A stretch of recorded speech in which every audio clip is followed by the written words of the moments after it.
What's up, fight fans? It is the homie, Mainman, Mademan in the building. Y'all know how I get down. We talking boxing, man. Once again, it's on, man. Y'all know it is always an honor and a pleasure. I repeat, an honor and a pleasure to be here with all of the boxing fam and the boxing fans. It's Saturday, so you know what that means. It's our time now, man. Yeah, man. So it is once again a pleasure to be on here with everybody, man.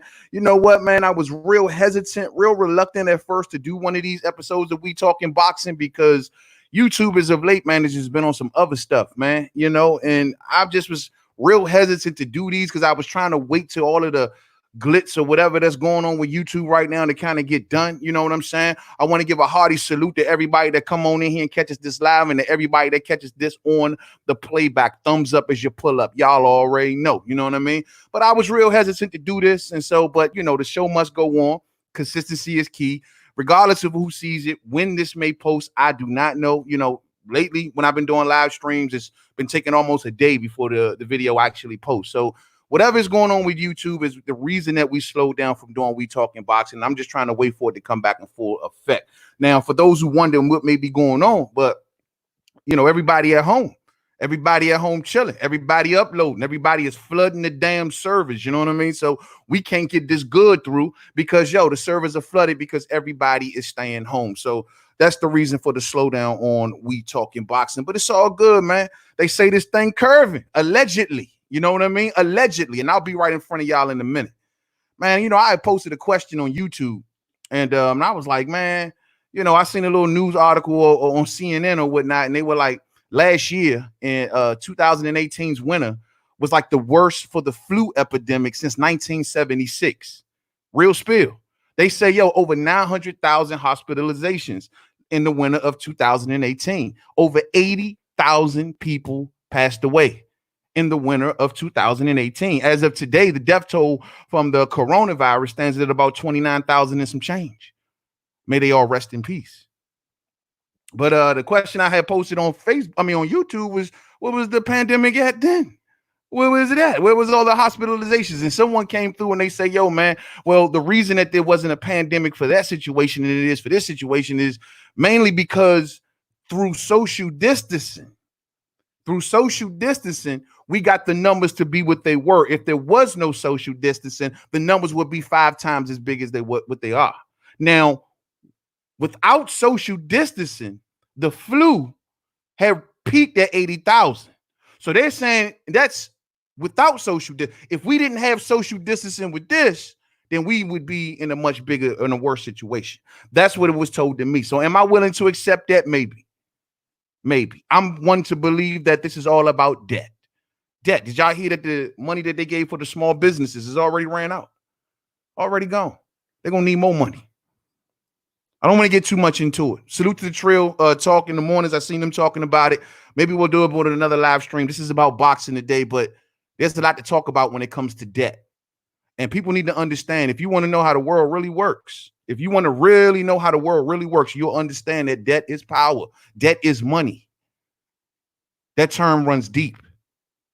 We'll get more into it at a later time. And if y'all say y'all want to talk about it, maybe we will. But I'll leave it there for right now. Let's talk boxing, though, man. You know what I'm saying? Who I came through rocking with me, man? I got Ali Cartier in the building. He say, fuck Rona. Salute, fam. Dundada's in the building. What's going on, homie? Much love to you, man. Much love. And I got Coach Kennedy in the building all day. Salute, man. Been missing all your live shows lately, man. What's goody? What's good, fam? Nah, I just been kind of keeping them on the low, bro. YouTube is going through its fixes, man. So, as always, like I always tell y'all, we're going to start off light, and then we got a lot of boxing topics to talk about. We're going to run through them, each and every one. I know y'all see some of them in the title right there, and we got a couple more to add into the edition. So without any further ado, before we do it, hold on one more time.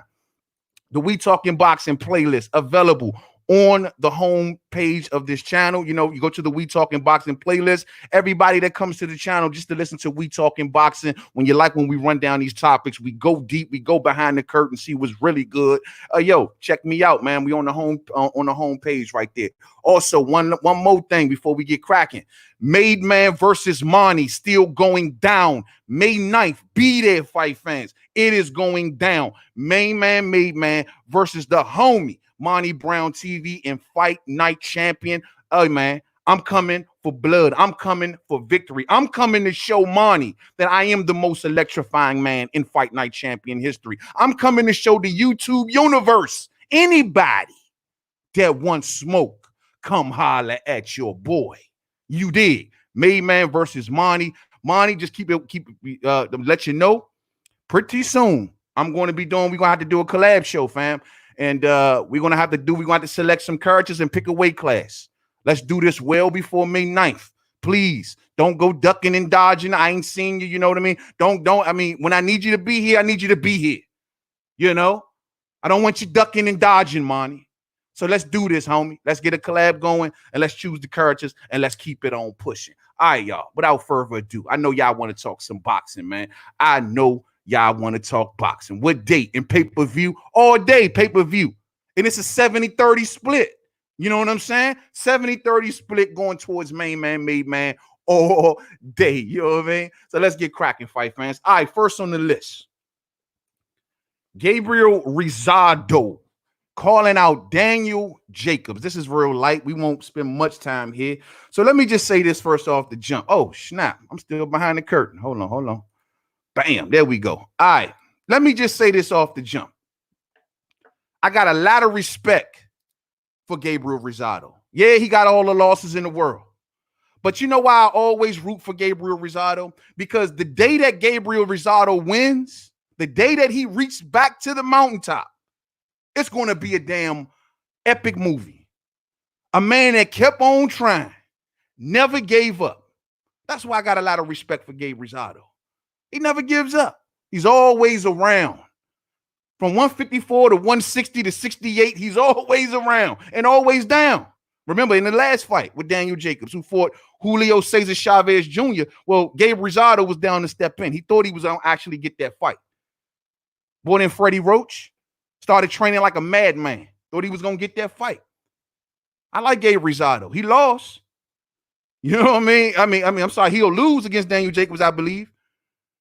But I appreciate his effort. It's just something about Gabe Rosato. I just appreciate his effort. You know what I mean? He's always around. He's always down to take smoke. And if the day come that he wins, if he actually get one of these dudes in the ring and beat him, man, that shit going to be like a Rocky movie, champ.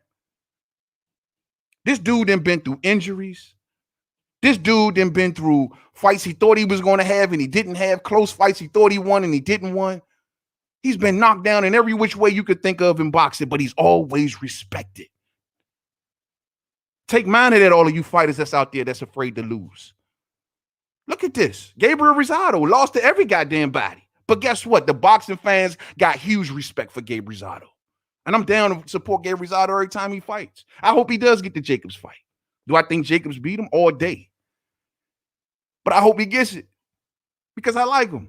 And he's always around and he's always down to give a good fight. And he never comes in the ring and lays down. He may not be the most talented fighter in the world, but he does go in there and he gives his all each and every time. And I like it.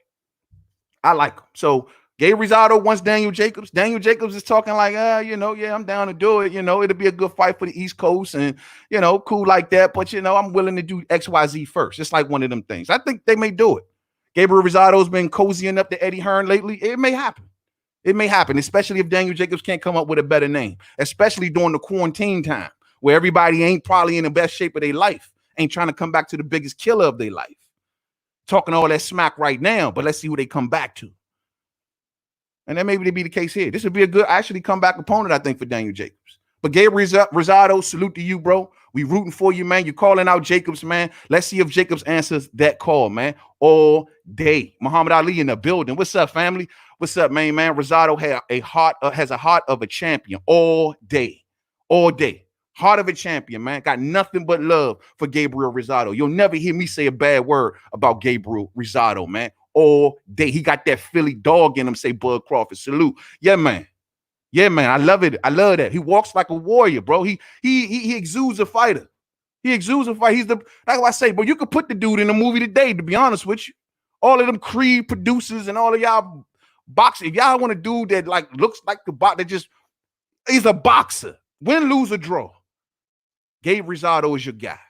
You dig? He's a fan favorite. Everybody got respect for him. Gabe Rosato is the guy. So I'm rooting for him. And I hope he does get this particular fight. We're going to move on to the next issue, fight fans. Much love to Gabriel Rosato, man. Real spill. I want to talk about this real quick. I don't have a banner for it, so I just put this up real quick.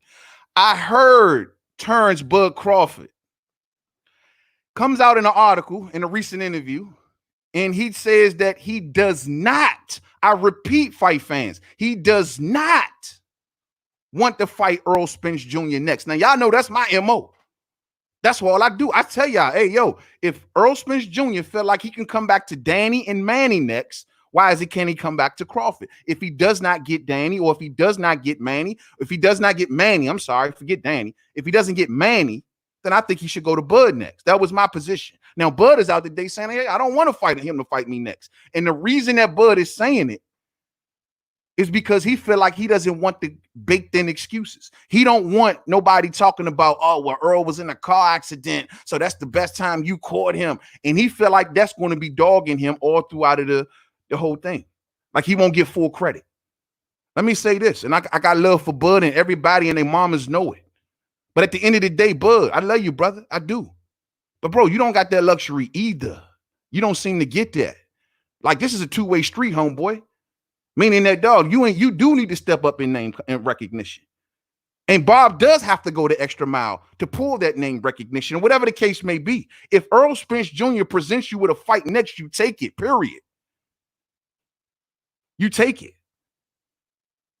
Fuck all that. Let me tell you straight like this. If Danny Garcia was to come back and beat Errol Spence Jr., you think Danny gonna care less about anything the fans talking about he just came out the car accident? Not while Earl is well on record in several quotes saying he don't want a tune-up.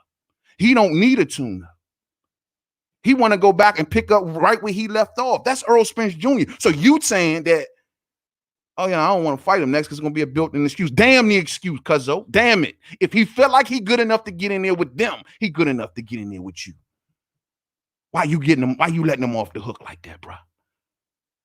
Why you letting him off the hook like that? You let him off the hook once before when you told everybody that, yo, man, I do not believe that Errol Spence Jr. is ducking me. Those were the words of Terrence Crawford. You're not going to let him off the hook, bud. No, damn that. He needs to fight you ASAP. ASAP. You don't back away from that position. Now, like I told everybody, if Earl does come back and says, hey, man, and comes to his senses and say, yo, man, I do want to tune up when I first come back. It's not the right thing to be sitting through a quarantine, coming off a car accident, having fought since God knows when, barely been training, had to get myself back together, rehab myself back together. Yes, I want a tune up. Everybody would understand. Everybody would understand. It wouldn't be nothing to talk about. All right, we get it, bro. You've been through hell, man. We got you, bro. Let's see where you at. But no. You are saying, I want Danny. I want Manny. I want Keith. I don't want tune-ups. Then you should want Terrence. And I'm going to stay right there. And Terrence, we're going to hold you to that too, bro. Don't be giving daylight. I don't know what y'all be talking about behind closed doors. Don't give a shit. Don't know what's being worked out. All I know is I'm a fight fan. And all I do know is I want to see the damn fight. And you want the fight. Don't be giving daylight to these cats. That's all I'm saying. Maybe I'm wrong. Where am I going wrong, fight fans? Where am I going wrong? TJ Sports Nation in the building. What's up, homie? What's going on, fam? What's up with you, man? I got Lawrence Wim in the building. I got fam. What's up with you, homie? What's going on? What's going on? Then Dada said, yo, EJ not ready for that 50-50 split. Not at all. But see, this is the thing. Terrence is giving away all this ground. Like, dog, do you not understand that is the goal that they are trying to accomplish over there? Like, yo, you don't want to give us 60-40? Then we're going to make you give us 60-40 because after I go through these fights, you ain't going to have no, if I come out victorious, you ain't going to have much of a choice in this matter, bro, because my resume going to be like that. And you giving that away, bud. You just letting them do what they want to do. Don't be telling them, oh, I don't want to fight you next. Don't be saying that. Don't say that, cuz. You tell them I'm on your neck. I always want to fight you. I want to fight you in my sleep. I'll fight you at 4 o'clock in the morning. Let's get it. Oh, no, I don't want to fight him. He ain't got to fight me next. You just gave him the ultimate out, bruh. That's all I'm saying. That's all I'm saying, man. Sean Porter don't care about him coming off the car crash all day. None of them do. And they're going to take that shine and they're going to run with it and cash it in the bank. Only one that's talking about, hold up, wait a minute, let me think about it for a second, is Bud. What you talking about? Them cats gonna take that opportunity and run with it. Oh, Earl Hurt, man, I'm using that. Let Manny Pacquiao beat Earl Spence Jr. Manny gonna be running around here talking about, someone bought me a new puppy, and I named him Earl Spence Jr. That's what he gonna be doing. The Filipino people gonna be like, oh man, he's the greatest. He's the greatest. He went over there and he beat Earl Spence. You think they gonna give two shits about him being in a car accident? Bud, you better stop it, bro. Your people got you, homie. If he would have came out and, oh, they making excuses because Earl was in a car accident. That's the only reason. We got you. We got quotes for days. We got evidence for days that say he wanted this. But you just gave him the motherfucking the key to the door, bro. Like, man, come on, man. What am I tripping off? Joseph Brown in the building. What's up, homie? What's going on with you, man? What's up, man? What's up, man? I agree. Facts, man. All day, then. We can't be giving these dudes outs, man. Don't you know, in today's society of quotes and jokes, everyone is looking at every word. Every word. That is going to haunt Bud. Well, Bud ain't want to fight. Didn't I tell y'all Bud ain't want to fight? Remember?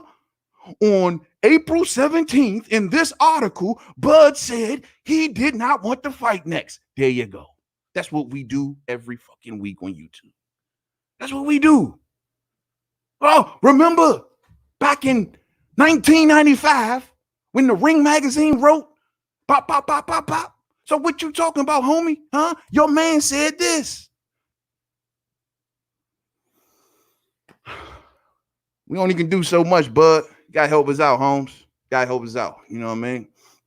Lori Sweat for real in the building. What's up, fam? Lori Sweat, what's up, family? I see the comments you be leaving about Tank. You know what I mean?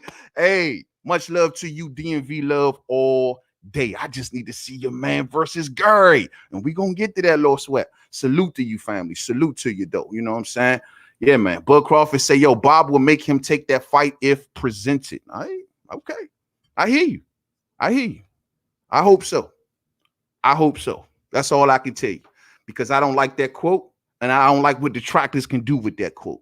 I'm going to be out here debating cats left and right. Oh, what you talking about, man? Bud, #1 pound for pound. Hey, yo, man. Remember your man Bud said, yo, he ain't want to fight next? There it is right there. I can see Monty. Hey, man, your man Bud is the one that said he ain't want to fight next, man. That's Monty right there all day. I'm going to be like this. Yeah, he said that, but you know, he ain't. That's gonna be me. You know what I mean? So that's all I'm saying. Lewis Coleman in the building. What's up, family? Let's move on to the next one, man. We got another really good article I want to talk about. Well, not so much an article, but a good subject that I really want to talk about. And this is, to me, really getting overlooked in the boxing game right now. You know, we talk about a lot about the promotional game, right? And a lot of fighters you always see tend to want, after boxing, when the lights go out, what they want to do. They want to get into the promotional game. They want to get into the training game. I'm looking at Floyd today, and he just said, you know, given his uncle just passed, he's now got a newfound love for training fighters, which is cool. Cool. Keep the legacy going. You know what I'm saying? I hope it works out for him. But Floyd has already dibbled and dabbled in the promotional game. We know about Mayweather Promotions, right? But this is the one thing that people don't know. Manny Pacquiao has MP Promotions. Now, we talk about that. We just say it real casually, like whatever, man, MP Promotions. Do y'all know some of the moves that's been going on with Manny Pacquiao in his promotional company? You know, there's a lot of things that kind of slipped under my nose. I didn't even know what was going on. You know, let's just state like this. The reason I'm talking about this is because there's recent news out that Manny Pacquiao wants to sign the Tokyo Olympic gold medalist Umar Felix Merciel. Whatever, right? He is trying to make a play for this Olympic gold medalist. Take in mind, if he was to grab this kid, this will be an addition to the already 3 world champions that Manny Pacquiao already has total control of. Hear me, though, fight fans. Hear me, though. Everybody out here want to say, well, Manny Pacquiao and Bob Arum are just trying to screw Manny Pacquiao, but they in business together. This is what I be telling people. All three of Manny Pacquiao's champions are co-promoted by Bob Arum. Who are these three champions? I'm talking about Jerwin and Cajas. We all know Cajas. And Cajas is down at junior bantamweight. I think he's the IBF champion. Then we got John Real Casimero. Casimero is the WBO, is he the bantamweight champion? Casimero has an upcoming fight with Monster Inoue. And of course, you got Umir Felix Marichal. He is a champion then at the minimum weights. That's three world champions. And I'm sorry if I butchered their names, that Manny Pacquiao has under his control. Now, here's the deal. You got three fighters that are being co-promoted by Bob Arum on one side of the fence. Manny Pacquiao fights for PBC and Al Heyman, right? At least as he does today, right? Cool. So Manny Pacquiao fighting deal is on this side of the fence, but his fighters are fighting on this side of the fence. Now, also, Manny Pacquiao, when he ushered in this deal with PBC, he also ushered in a side deal for himself and his stable of fighters on this side of the fence with where he's at. So Pacquiao got connections all over the globe.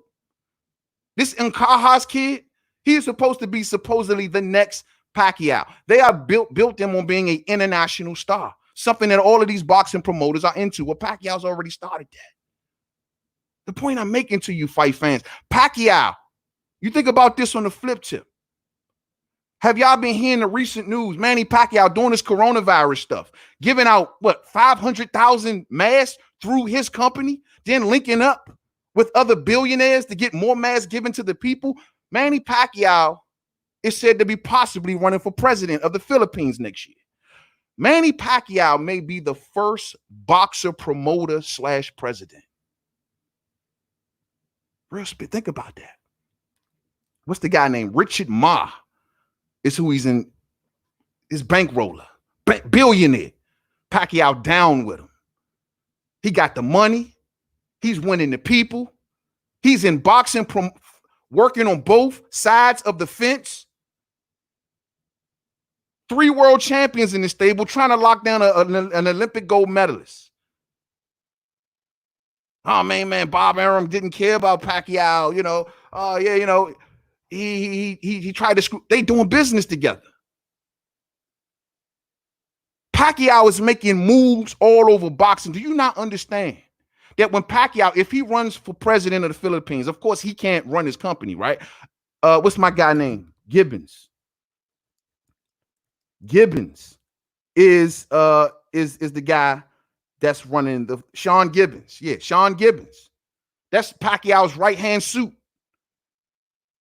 Sean Gibbons, you running this promotional company. I'll be president in the Philippines. We got boxing locked down in the Philippines because I ain't going to let nobody eat till I eat. Word on the curb is that Pacquiao was scheduled to put on his first full card in March. Filipino fighters don't traditionally get a lot of big fanfare or a big audience. But every once in a while, one leaks out like Pacquiao did, like Nonito Donaire did, like this Cajas kid is doing. And when they do get to the big stage, the Filipino people back them by the multitudes. The point I'm making to you, how many power moves is Pacquiao really making? If he gets out of boxing, he's running Philippine boxing, running it for the most part because he got the biggest names. Anybody who's anybody is going to sign with Manny Pacquiao out of the Philippines. And then Pacquiao has relationships on all sides of the fence. What if he goes and does a fight with Mikey Garcia? And works a relationship out with Eddie Hearn? Is Pacquiao setting himself up to be a powerful, powerful entity in boxing? Is the question. A powerful entity. Wow. Mayweather is, beat Pacquiao in the ring. But the question is Mayweather going to beat Pacquiao in the promotional game? Mayweather's had several champions. He's had Mickey Bay. He's had Badu Jack. He's at Tank Davis. Most of them are kind of falling off to the wayside. A lot of bad talk came out of the Mayweather camp. A lot of fighters are unhappy. A lot of them got popped for steroid use. A lot of them wasn't nearly as talented as people thought they were. Some of them are as talented as you think they are, but they don't get the proper opportunities because of Mayweather's illness of fuckboyism. So The fact of the matter is that stable's looking kind of dysfunctional right now, aside from the Tank situation. But as in Pacquiao, he's putting it together and doing it the right way. Now, Floyd had Al, but Al only worked on one side of the fence. Floyd is reluctant to put his fighters against the other. Pacquiao, on the other hand, is building bridges all over boxing. Do y'all not hear me? Pacquiao is setting him up real nice, self up real nice, as well as his brand.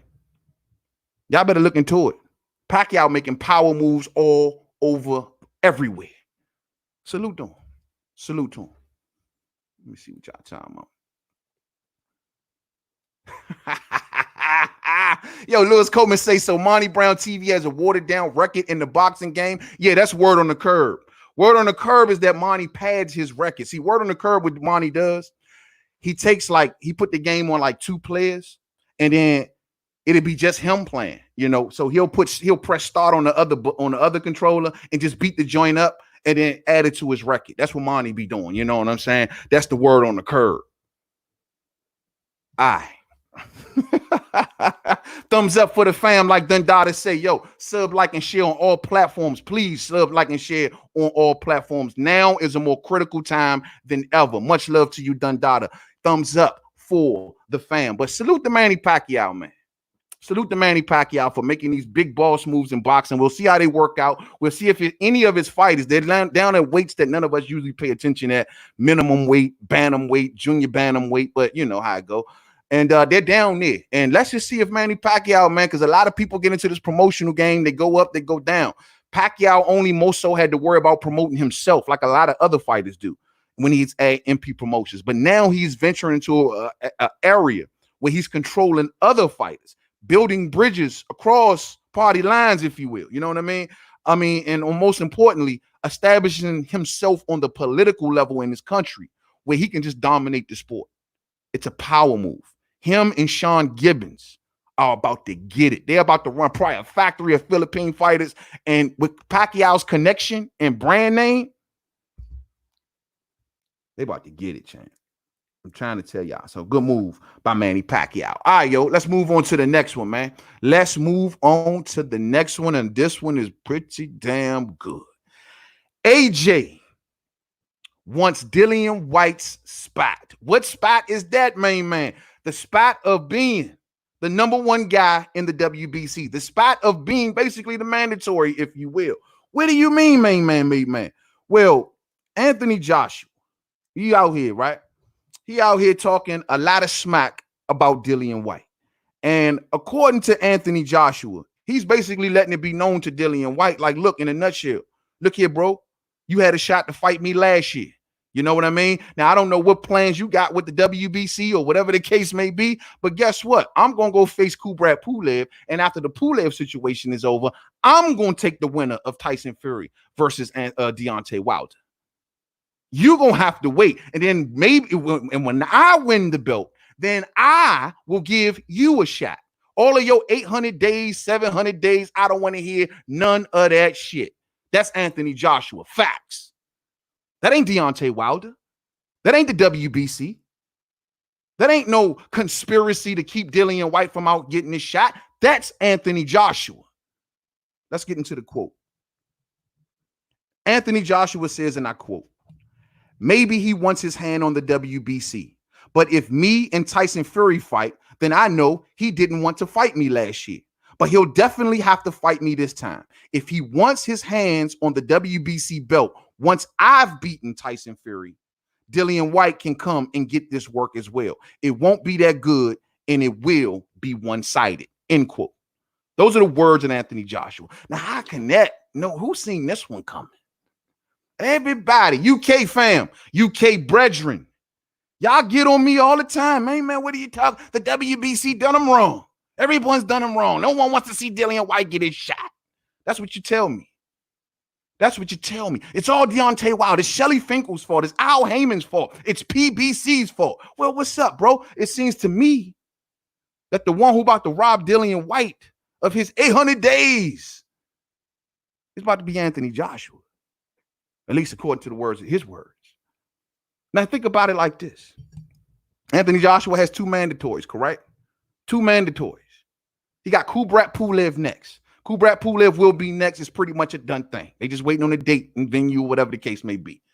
That's done. Okay, Kubrat Pulev, boom. The mandatory comes due in February. If Joshua beats Kubrat Pulev, if Tyson Fury emerges victorious, do you sit back and think that Joshua going to say, oh, well, I'll wait for him to face Dillian Whyte and then I'll take one? No, he's telling you he ain't going to do that.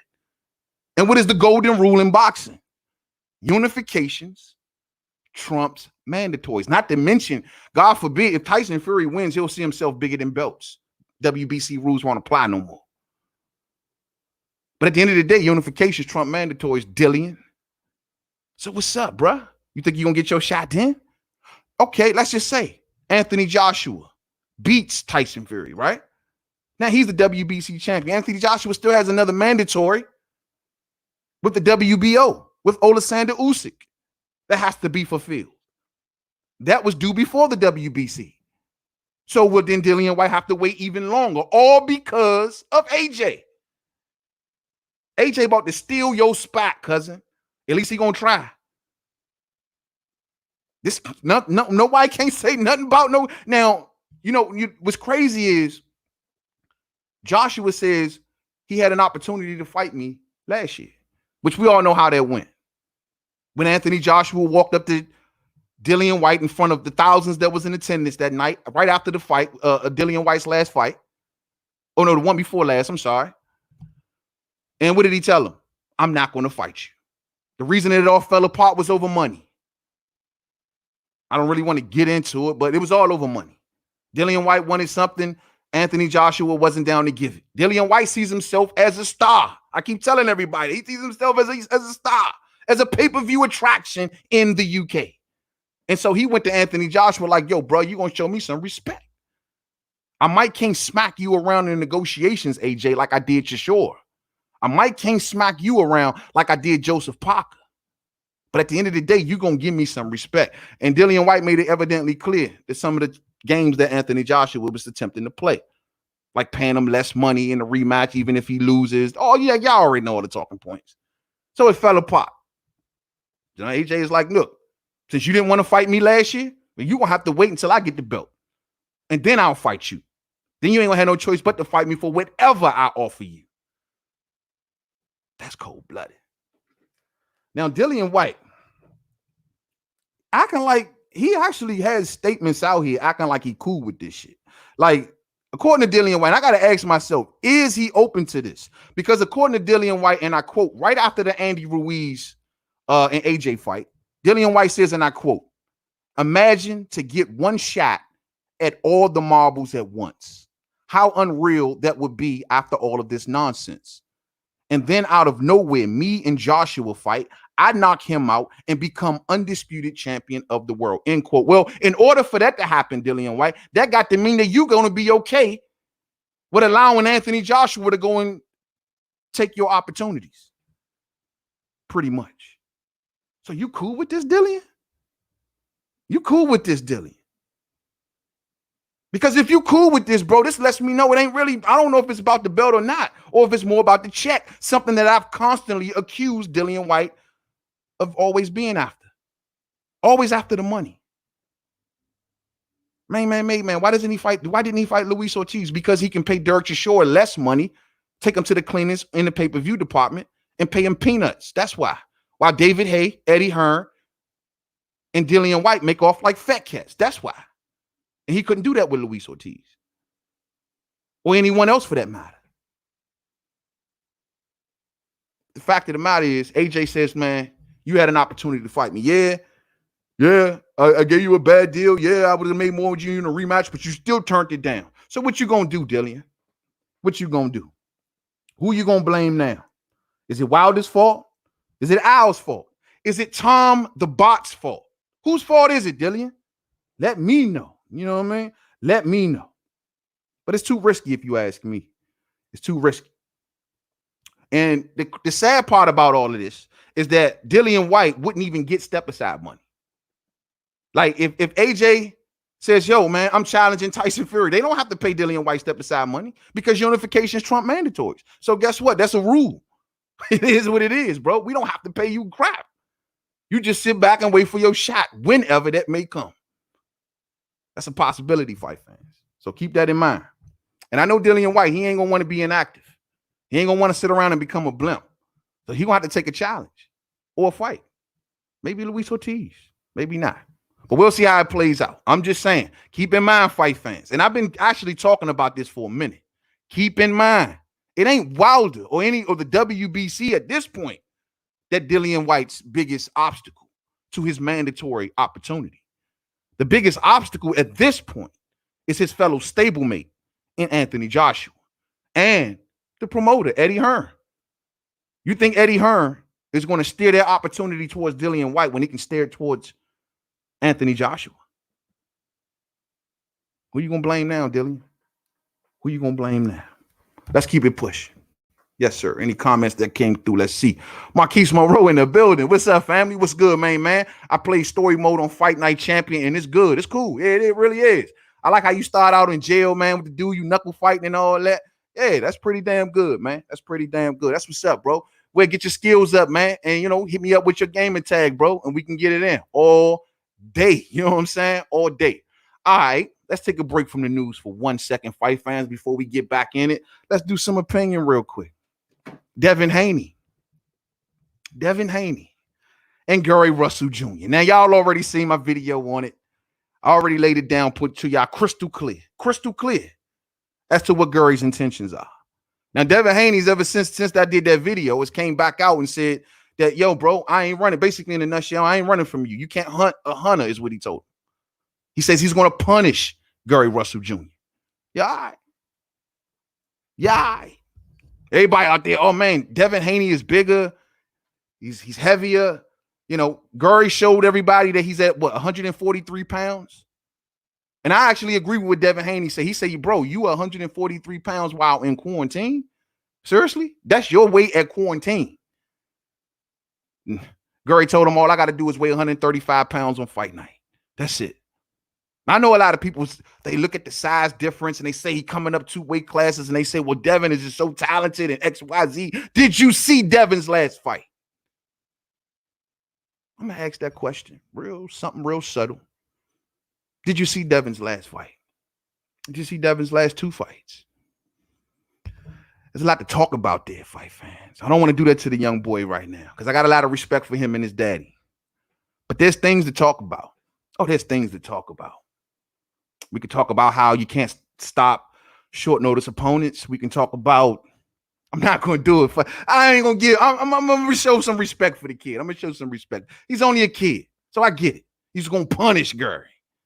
You're going to punish Gary, but you couldn't punish a last minute stand-in that you tried your best to stop, but you just couldn't stop. The power just wasn't there. I'm not going to go too far in. I ain't going to do that, man. But just know, don't think everybody out there running around like this is a short thing because Devin's schematics. You know what I mean? It doesn't matter. A lot of y'all just recently seen the Mikey Garcia versus Earl Spence Jr. fight. You seen little Mike go up to face Earl, and you say, well, look at that, man. Look at what happened in that. Well, this ain't little Mike. This ain't little Mike. Little Mike walked into the Earl Spence Jr. fight with kangaroo arms. Remember the picture? You remember the picture? Did you see Gary? At 143, chiseled, cousin. Chiseled. Ain't no blow up. Ain't no water weight. Ain't no chiseled. This ain't little Mike.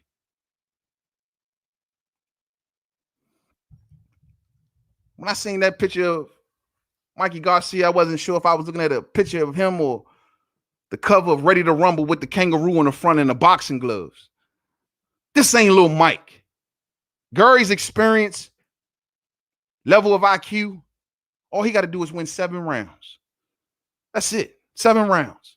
While y'all over, he gonna stop Gary. He gonna punish Gary. But you didn't even punish the stand-in dude, though, bruh. What was his name? Santiago? You ain't punished Santiago. Trying to show off in front of the YouTube crowd. Remember? Trying to stop the man. You couldn't stop him, but you gonna stop. You gonna punish Gary, though. And Cuz was putting some level on you. Y'all must didn't see the last fight. Got a lot of love for the Haneys. Now, to his credit, he said he had to get surgery. He got surgery right after that fight, so maybe that's what the problem was, right? Maybe that's what the problem was. Maybe that's what the problem was.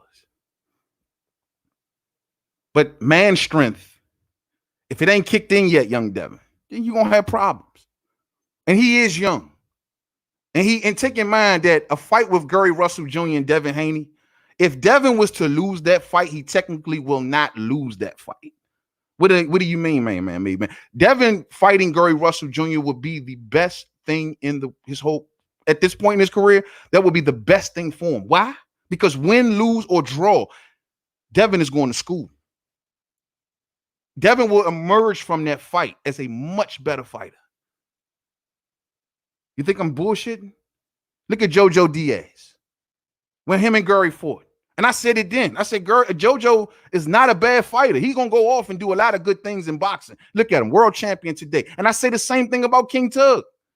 While y'all running around here dissing King Tug, watch, give him 2 years. Give him 2 years. You're going to be hearing about King Tug out in these streets. It's just that Gary made him look that way. It wasn't easy. He had to make adjustments. These ain't no slouch fighters, and neither is Devin. But there's levels, homie. And your man strength ain't kicked in. And you getting touched up. Play it humble, young boy. Because one of these days, you may just get that wish. The WBC will have to oblige Gary Russell Jr. We will be putting our feet on the gas out here in the DMV. WBC don't play no games. If Gary go to 135, you make that Devin fight. We don't want to hear no protection programs. We don't want to hear none of that shit. Floyd, sit your ass down. You know what I'm saying? Sit your ass down and go over there, sit beside Tank.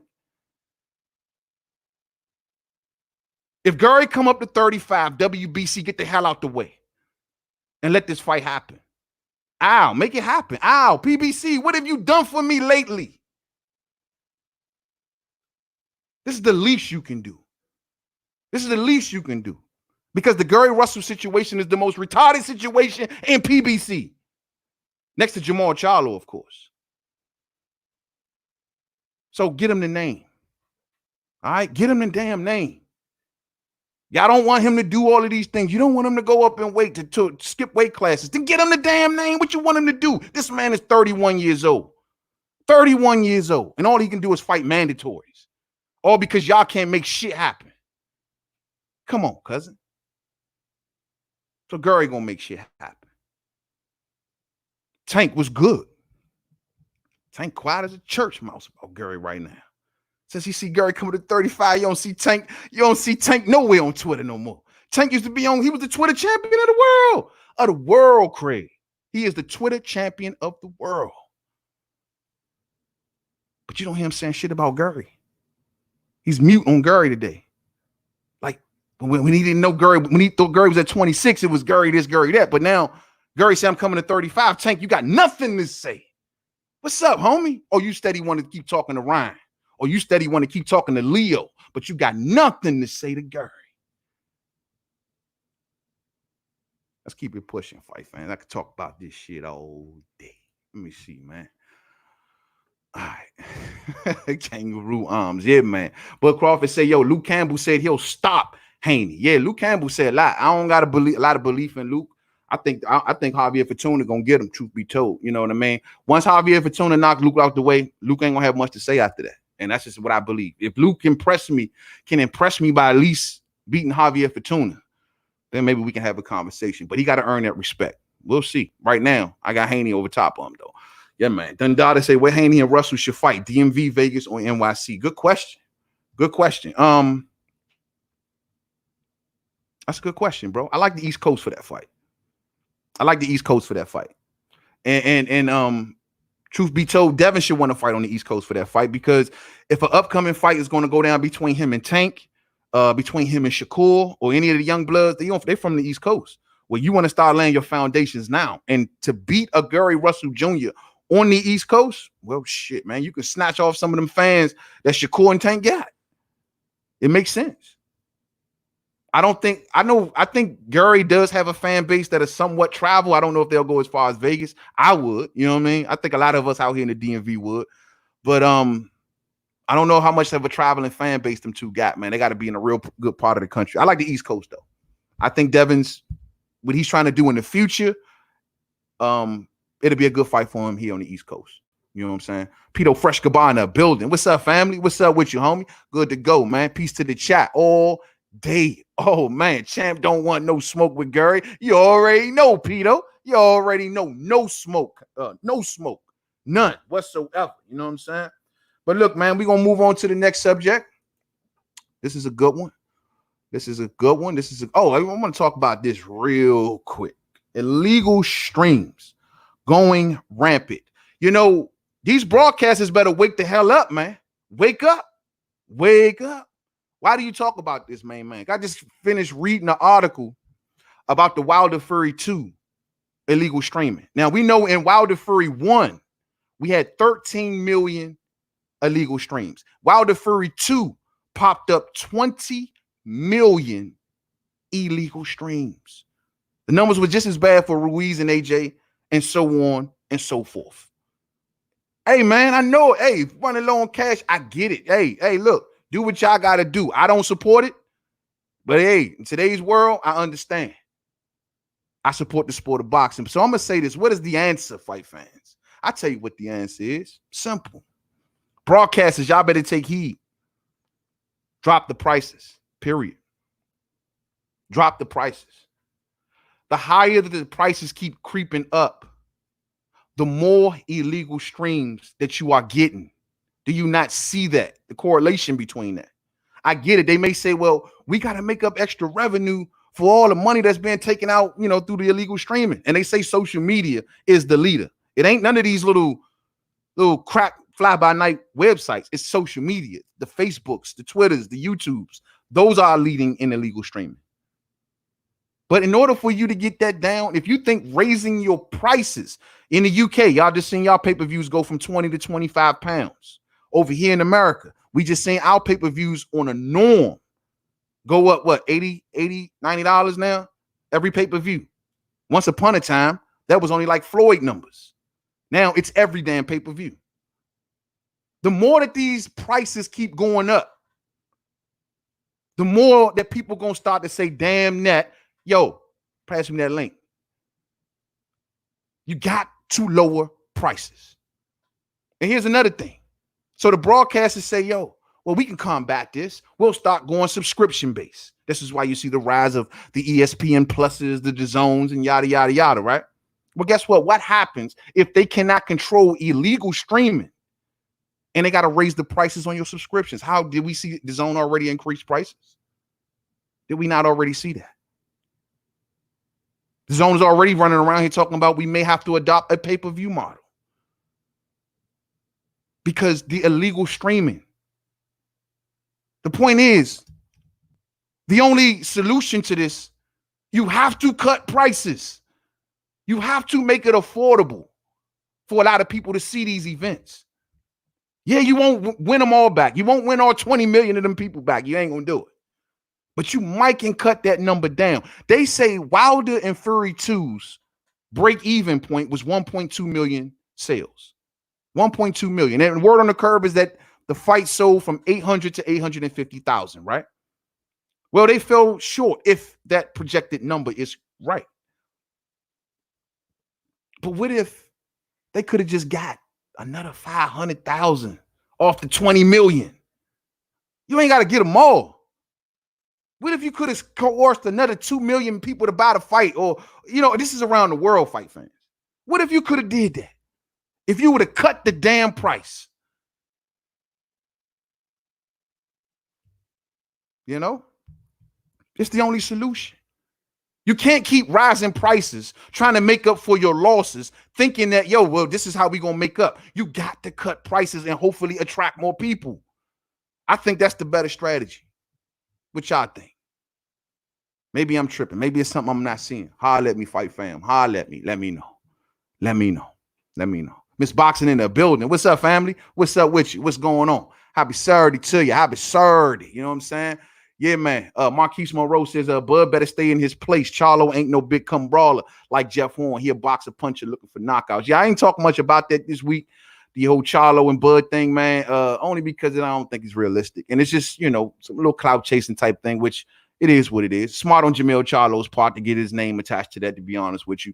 Do I see a fight ever producing between Charlo and Bud? Absolutely not. Nowhere near. But for Charlo to do what he did, I actually think it was smart. You know what I'm saying? Truth be told, man. Yeah, man. Dundada say 20 million making me proud of watching pay-per-view. Yeah. We wanted a selected few Dundadas that actually support the damn sport. You know what I mean? But they gotta find a compromise, man. Or else it's going to keep on growing. And what are we going to then? What we going to have? You going to have promoters sitting back like, $150. I need to charge $150 to have, you know, Bud Crawford fight Jotacito Lopez. Some stupid. It's going to get bad. And I get it. Like I told everybody, I get it. We living on budgets. It's coronavirus times. Tough time right now, man. Really is. I get it. You know what I mean? So, yo, if you got to go and do your little legal streaming, if you know you got a site, you know, you and your homies got the 5-stick cracking and all that, you know, I got you. Like, you got no choice. If you got no choice, you got no choice. But if you are a well and able person and just like, man, I ain't doing it because they not giving me the fights I want to see. That's why I don't do it, man. I ain't got the money. I got the money. They not giving me the fights I want to see. If that's you tripping, homie. You tripping. You really are. Because you're hurting the sport. You want to keep seeing fights, right? You want to keep seeing big fights. You want to entice big fights. You know, I'm almost afraid, to be honest with you, what Fury versus Wilder 2 did for the sake of Bud versus Spence. Because if they did not hit break-even numbers, I don't know. It's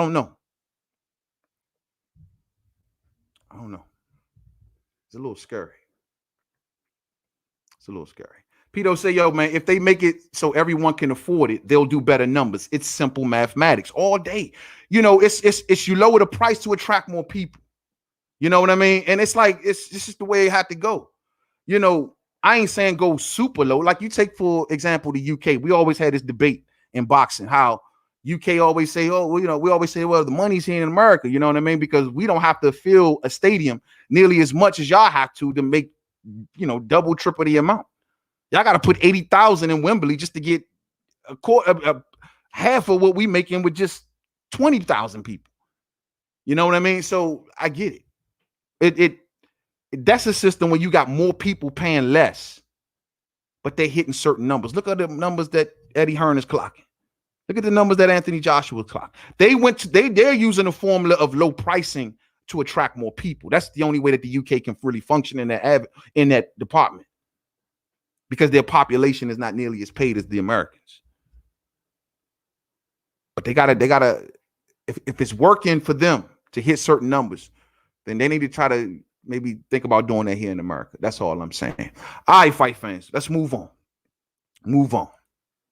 Deontay Wilder, my main man, Bomb Squad. Hashtag redemption.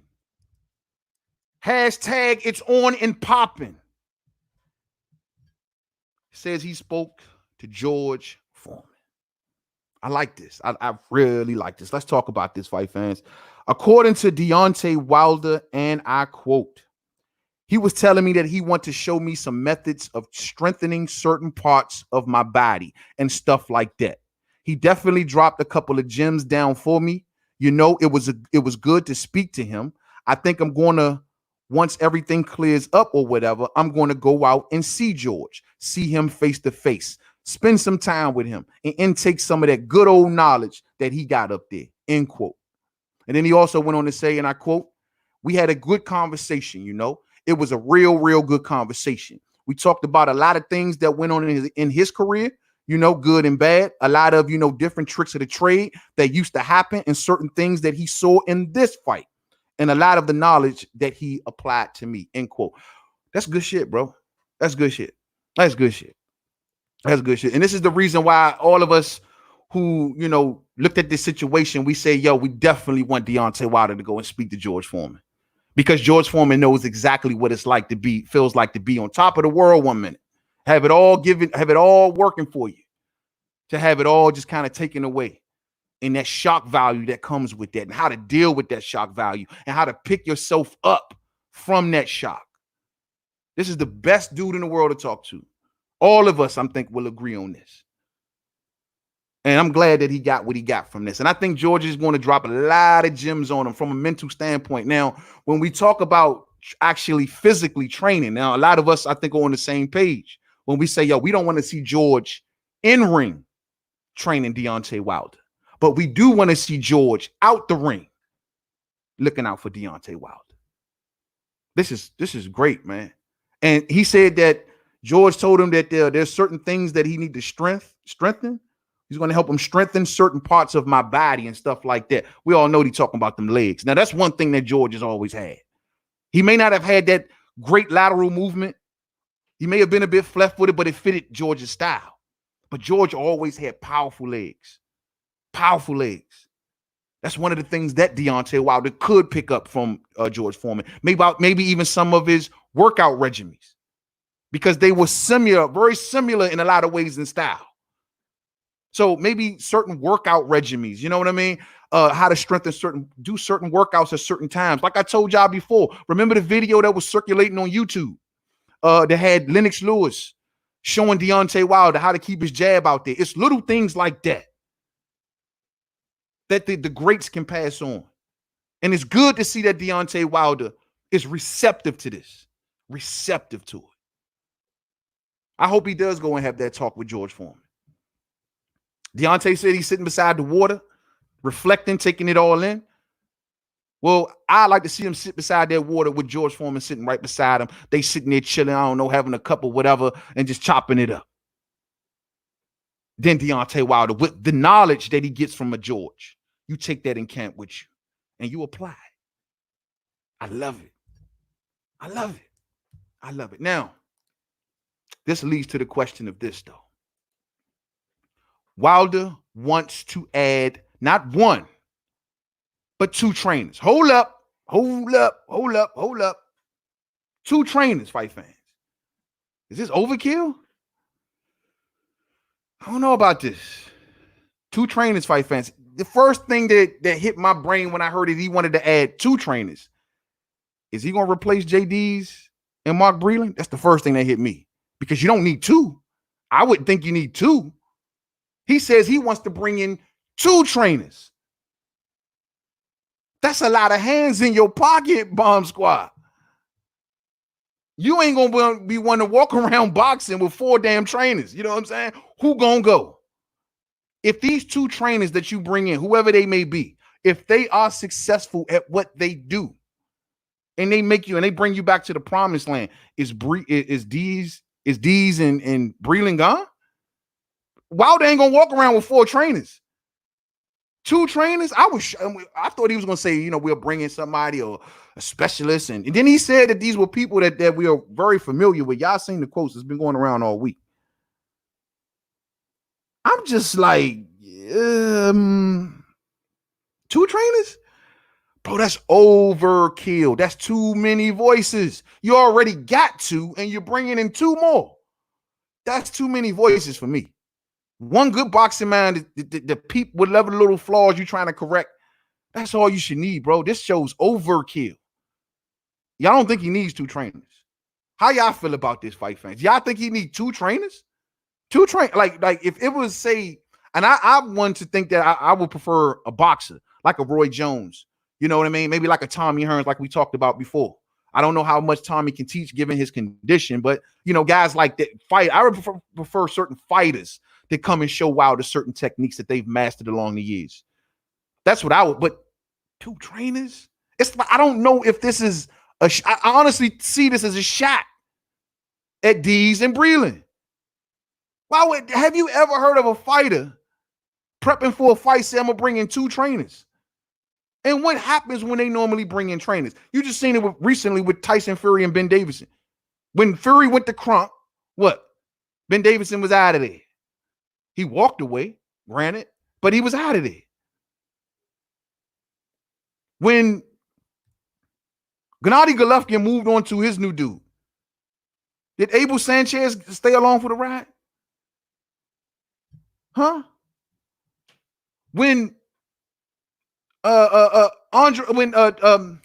Danny Jacobs cut Andre Rozier and went to the next trainer. Did he stay around for the ride? I'm just saying, what is really Bomb Squad telling us here by saying that he wants to add 2 new trainers? That's a lot of, man. Let me see what y'all saying, fight fans. I don't know, bro. This just, I could be looking into this too deeply and saying, nah, man, it ain't a shot at Breland and Dees. He just got a lot of things he got to work on. I mean, god damn, 2 trainers? Bro, ain't no fighter willing to give up this much money. You ain't even counting the nutritionist and the strength and the conditioning and it all. 2, that's 4 damn trainers on the payroll.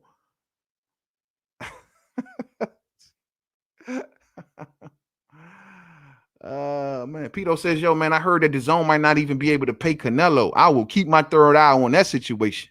Really, though. Yeah, the zone been treading a lot of water, man. You know what I mean? Them, this is like I told y'all before, man. This is what John Skipper does. John Skipper, the former mastermind of ESPN, he spends a lot of money to acquire what he wants. In John Skipper's case, he's a sports right guy. He buys sports rights around the world. Doesn't matter the price. He's trying to lock up as much territory as he can. They're going to fuck around and start giving away the boxers money. But I'll keep my eye on that situation, man. I still keep my eye on that situation, man. Bud Crawford say Bud versus Spence is a bigger fight than Wilder Fury. At this point, I don't know. I mean, yeah, you might be right. The way that this fight been baked for so long, bro, and all the talk that we've done, YouTube has probably been the best promoter for this fight than anything. YouTube has been the best promoter for Bud versus Spence than anything. So I definitely think Bud versus Spence is the biggest fight in boxing. I will say that. I think that's the biggest fight. Well, Fury versus AJ. Nah, I say Bud versus Spence is the biggest fight in boxing, financially wise. Yeah, man. Pito say, yo, man, I would like to see Wilder throwing his jab more, along with adding a left hook or combos to his powerful right hand. Seemed like he was just trying to land a big punch in the rematch. Yeah, and he got to add more to it. When it ain't working, you got to go down to the other 2. And I think Wilder's probably, if he does have a problem with his corner for whatever reason, that may be the problem.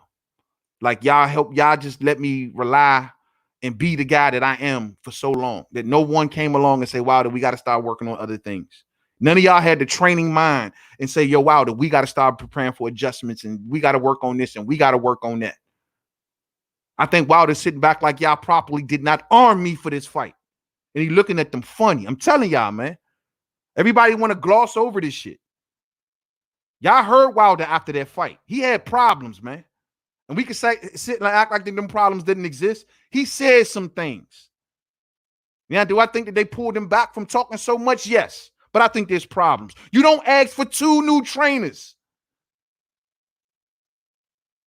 unless you putting the 2 you got already on notice. They don't notice. I don't care what nobody say. They don't notice. No freaking fighter walks around with 4 trainers, bro. They don't notice. Y'all can quote me on that. They don't notice, man. I'm sorry. You know what I mean? I'm sorry. Yeah, man. Hey, Bud says it depends on who the 2 trainers. Bro, but I have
Yeah. I think we back. YouTube has been giving us the blues, fight fans. What can I say? What can I say? I don't know if y'all still here. I don't know if I'm still live. I honestly, truly don't know. So I'm just going to go ahead and just say, look, the last subject of the day was Deontay Wilder choosing 2 new trainers. Y'all tell me the definition. Okay, I look like everything is popping back up. Y'all tell me the definition of that, man. Y'all tell me the definition. I don't know. It just seems like a shot to me. And I just hope whoever the 2 new trainers that he brings, that they teach him the right thing. That's just a lot of voices, though, fight fans. 2 new dudes, 2 of the guys that you already have. It's just a matter of time before all of them just start bumping heads, fight fans. And that's why I'm like, yo, man, 2 new trainers. It is what it is, man. It is what it is. It is what it is. We'll see how this works out, man. And as the days come, right now, I think that just the Wilder camp is just they're just trying to find themselves. He's just trying to figure out some answers. And I think Wilder's still in that stage, in that frame of mind of trying to find answers and see what the best route forward is. You know what I mean? And it starts with George Foreman. I will say that. And who knows? Maybe George may get next to him and say, hey, yo, Deontay, like, I don't suggest you getting all them trainers. And he may pull back on that. This could have been just a shot to Breland and Dees. Somebody will got to get next to him and say, Wilder, you don't need that, bro. For one, you're going to send yourself broke with all these damn trainers. Unless you're talking about adding 2 trainers and kicking Dees and Breland out off the jump. Now, that could be the case, too. I don't know. But I'm dying to see what is the meaning behind adding 2 new trainers. I don't know. Oh, not to mention, yeah, he had the bicep problem, too. Yeah, real spill, man. So, look here, man. I'm going to get ready to get on up out of here, man. Man, fight fans, we made it through. We made it through with only 1 technical difficulty. And guess what? Tom didn't even show up. Hey, yo, real spill before we get out of here, man. Y'all know I did the Tom the Bot video, right? How about Tom the Bot on that particular video left a brand new comment, a comment that I have never seen Tom the Bot leave before. He left a comment. Go look at it. He said, oh, I don't like this video. Take this video down or something like that. Go check it out, bro. I say, Tom the Bot, nah, man. How you come in and carry me like that? He like, yeah, take the video down. I say, oh, damn. So I want to give a hearty salute to Tom the Bot, who's always on his job all the time. Y'all enjoy the rest of y'all weekend out there, man. Salute to all of y'all, man. Thumbs up on the way out if you did not hit it on the way in. Hopefully you learned something today. Every time you mess with the homie, hopefully you learn something. And if not, hopefully you at least were entertained. You know what I'm saying? All day. We do this every Wednesday, every Saturday, or as much as we can. With the current YouTube glitches going on right now, man, I'm going to try to keep this at least once a week. Once for YouTube come back glitch free, we are back full time making it happen all day. Much love to y'all all. Stay safe out there, man. Stay clean out there, man. Educate yourselves, fight fans. There's a lot, and we can talk about it, but there's a lot going on with this issue that needs to be discussed. Real spill. So may God be with you and your families, and I hope everybody be good. Until the next one, much love. Thumbs up on the way out. If you did not hit it on the way in, salute to the playback players. Thumbs up to you all. Salute to everybody in Mainman, Mademan's boxing form. Stephen Gannon, Denise Wards, all of y'all. El Esante, all of y'all. You know what I mean? Much love to you all. And don't forget, May 9th, Monty Brown. You got Mademan problems, homie. All day. To the next one. Much love. Peace out.